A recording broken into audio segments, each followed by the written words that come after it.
guys, welcome back to my channel. I am making this video for the OET aspirants who are planning to give OET in the recent times. Actually, I have aced OET two times, first in 2021 during my first attempt and second recently in the last month. It was also my first attempt because my previous one was expired. That's why I have made a new one. So let's start. I will tell you how to start the preparation, how much time is needed, what is the study material essential. So first of all, the preparation time. If you are a beginner who is planning to give OET and have no idea what OET is, what is the exam structure, then I will recommend you to prepare for a total duration of 2 to 3 months. 3 months is maximum and minimum 3 months if you can give enough time to the preparation. And if you have already idea about IELTS or OET exam, then the preparation time which is needed is almost 1 month.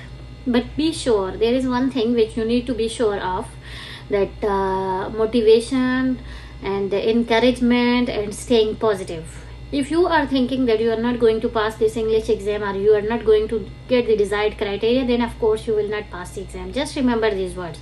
But if you can think that okay, this is an easy exam, English exam, already I am a medical professional, I am using English as my first language. Even if you are not using English as your first language, but you are studying all the syllabus in the English. So if you are thinking positive, then definitely you are going to ace the exam in first attempt. Now let's move to the preparation. What are the study material which are needed?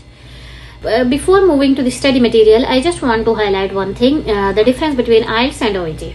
Actually, OET is way better than IELTS because OET is the medical language which we are using day to day in our, like if you are writing an OET letter, it is the medical letter, referral letter, transfer letter, or the discharge letter. And also regarding the speaking and listening, the topics are medical topics. Like in the speaking, you need to talk about some medical topic, like there is a patient with DVT, there is a patient with gout, so you need to communicate about the medical topic. Okay, and likewise in reading and in listening as well, because if you are talking about medical topics, then it would be easy for you to understand.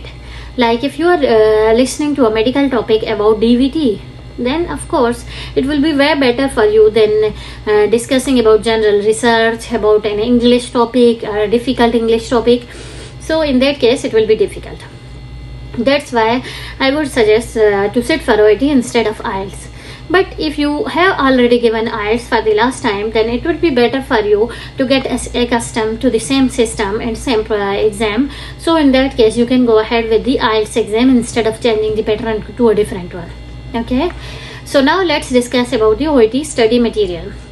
Usually study material comprise of Jashan files. There is one file I will put in description, that there is Jashan file which is containing the listening material as well as the reading material and the writing material and speaking material. The suggestion I will give you regarding speaking: daily practice 1 to 2 cards with your study partner. Keep a partner with you, either it is your same level, either it is your husband, either it is your schoolmate, like your the one who is working with you at the job, your colleague, or anyone from the nursing profession who is giving OET, but practice with the one who has exam.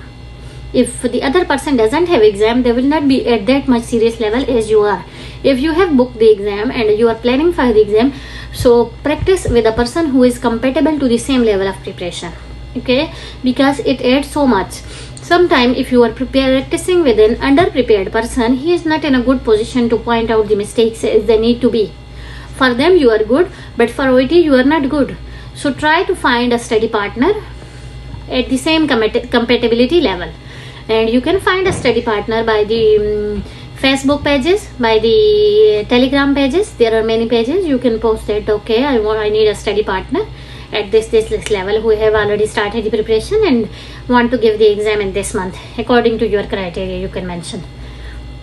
Okay, next thing is writing. For writing, there is a set pattern of writing, that we have to write the initial few lines and the end few lines. The chronological order is important. First discussing about the patient intro in the first paragraph. Then there is a variable pattern. Some people are following from chronologically from the past to the present, and some people are going from the present to the past, but follow a set pattern. There is a written sample paper on the official OET website. Okay, so follow the pattern which is given in the official website. Don't listen to different people. Some people will give you one suggestion, other will give you other suggestion, but I would not suggest you, because everyone has their own pattern. But the best thing which I followed for myself also is the official OET website, because it's the only standard with which we need to measure our criteria. So there are, I think, 3 to 4 letters which they have given on their official website, the sample letters. Follow the same pattern. For the OET, there are usually three kinds of letter. The referral letter, which is the most common letter. Most of the 80% of the time, a person will get the referral letter. In my both the exams, I got referral letter. Second one is discharge letter, in which you have to you are discharging the patient, and maybe you are writing to the physiotherapist, or maybe you are writing to the GP that I am discharging this patient, and you can take ongoing care of the patient. You can consult the patient regarding his ongoing care. Okay, most of the time discharge letters are for the GP. And third one is the transfer letter. Sometimes you are transferring a patient to the acute care setting, to the extended care setting. So these three are major types of letter. But I would mention again that 80% of the times a person you are expected to get referral letter. Okay, and try to follow the set scheme. And regarding the referral letter, regarding the letter writing, I was following the benchmark scheme too much regarding my mistakes of grammar, regarding the set pattern, because benchmark, there are many letters circulating, the corrected letters of benchmark. If you read them times and again, you will get to know what lines you need to write, which sentence you need to write, where to put comma, where not to put comma. Make it simple. Don't complicate it by I will put comma here, I will not put comma here. Follow a simple pattern. Most of the time they don't follow any commas in the beginning, in the address. Dear doctor, okay, you need to put commas, that's it. But try to minimize the commas as much as possible. There are different patterns given, so follow the one with least commas, because you will get confused where to put hyphen, where to put colon, where to put comma. Okay, so don't confuse yourself with these things. Alright, so please follow the set pattern which is given in the official website.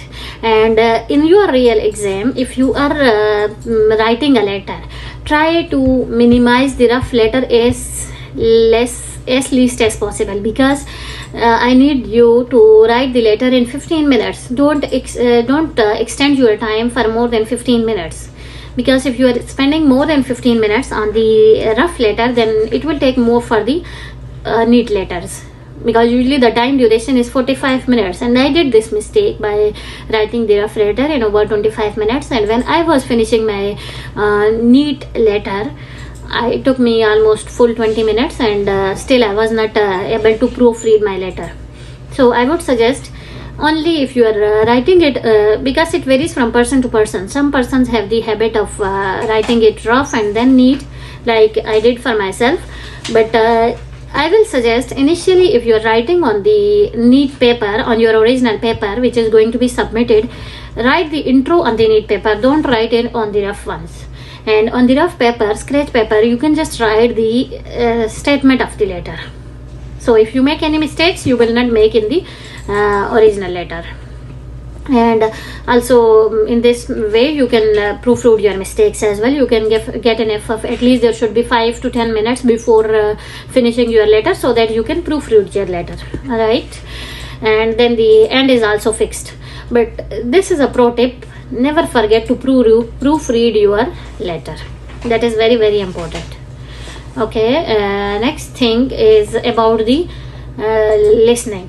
Yeah, for listening and reading, I will give one pro tip: practice part A as much as possible. If you are able to secure full score in part A of listening and reading, you are going to pass these two sections of the exam. Okay, part A is very, very essential. I have seen many people who are doing full and competitive score who get in part B and C, but they are going to fail the exam because part A they did not practice well, and part A they were not able to get full score.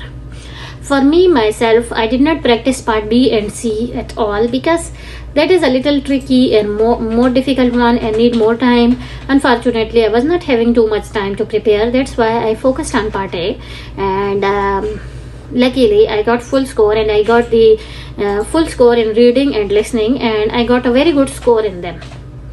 So if you are suffering with your time, if you do not have enough time, don't leave the study at all, or don't leave the preparation at all, and don't think that you cannot go do.